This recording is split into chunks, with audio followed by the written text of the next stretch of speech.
Hi friends, welcome back to my channel. இன்றைக்கி நம்ம பார்க்க போகிறது அரைச்சி விட்ட கரம் மசாலா நம்ம வீட்டில் செய்ய போகிறோம். வாங்க வீடியோக்குள்ளே போகலாம். தனியா தேவையான அளவு, சீரகம் தேவையான அளவு, சோம்பு தேவையான அளவு, மிளகு தேவையான அளவு, லவங்கப்பூ தேவையான அளவு, கருப்பு ஏலக்காய் தேவையான அளவு, ஏலக்காய் தேவையான அளவு, அன்னாசிப்பூ தேவையான அளவு, பட்டை தேவையான அளவு, மராட்டி மொக்கு தேவையான அளவு,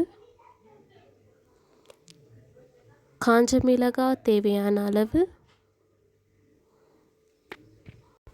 கடல் பாசி தேவையான அளவு, பிரிஞ்சி இலை தேவையான அளவு. இந்த பொருள்கள் எல்லாம் எடுத்து வறுத்து வச்சுக்கோங்க.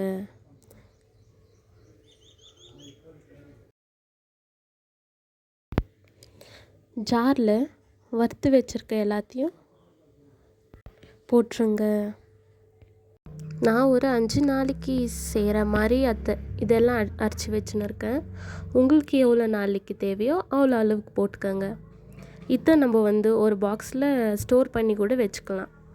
அது நம்மளுக்கு யூஸ் ஆகும். நீங்களும் வீட்டில் ட்ரை பண்ணி பாருங்கள். ரொம்ப சிம்பிளான விஷயந்தான். எல்லாத்தையும் போட்டுட்டு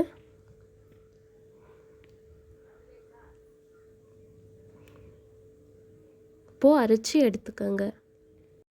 இப்போது மசாலா ரெடி. இந்த மசாலா நம்ம ஸ்டோர் பண்ணி வச்சு நம்ம யூஸ் பண்ணிக்கலாம். நான் என்ன பண்ணுறேன்னா, நான் சிக்கன் கிரேவி செய்ய போகிறேன். அதில் இதை ஆட் பண்ணி செஞ்சு பார்க்க போகிறேன் இன்றைக்கி. இதோட ஸ்மெல்லே வேறு லெவலாக இருக்குது. நீங்களும் வீட்டில் ட்ரை பண்ணி பாருங்கள். உங்களுக்கு இந்த வீடியோ பிடிச்சிருந்தா லைக் பண்ணுங்கள், ஷேர் பண்ணுங்கள், கமெண்ட் பண்ணுங்கள். மறக்காமல் சப்ஸ்கிரைபும் பண்ணிவிடுங்க.